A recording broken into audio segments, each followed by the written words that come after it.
Kom ons maak 'n bietjie malva pudding cupcakes. Now people, I'm not gonna lie, again, looks and presentation, 2 out of 10. But taste and personality, got a 12 out of 10. To start off with the cupcake mixture, you're gonna need 2 eggs cracked into a bowl, like such. And then you're gonna need 180 grams of sugar. Right, mix those two together until they get all nice and creamy. It should look like soup, pale and creamy like me.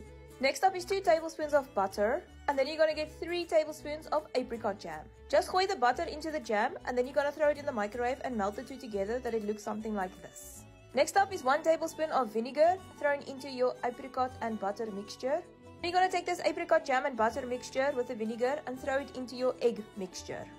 Then it's 150 grams of flour and 1 teaspoon of bicarbonate of soda.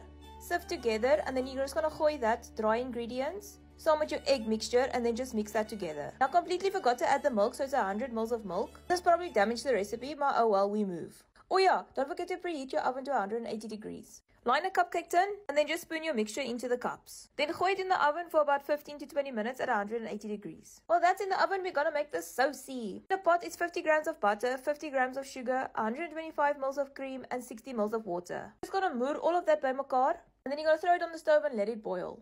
I don't know if this is right, don't follow me for baking recipes, I normally just buy stuff from the shop. Then just prick your cupcakes with a fork, spoon over that sausie and let it trek lekker in. Hy moet lekker soak mense, soos jou ma haar kombuislappe laat soak het in die jik. Now for the icing. Now I don't know what I did wrong with the icing, but anyways. 175 grams of butter and 125 grams of cream cheese, and you're just gonna mix that together. I somehow used the electric beater because my hand was lump from mixing. Then 600 grams of icing sugar. Next week I'll be appearing on Weight Watchers because 1 cupcake has probably 1 billion calories. Then it's 15 ml vanilla essence, 60 ml of custard powder, 15 ml of water. Just give it a lekker mix and then it should come out not looking like this. So I don't know where I went wrong here, but my icing is way too runny. I recommend you get your own recipe for the icing. Maar anyways, mensen, I'm not gonna lie, it really did taste nice. Even Fetzian was impressed, maar ja, hy eet ook enig.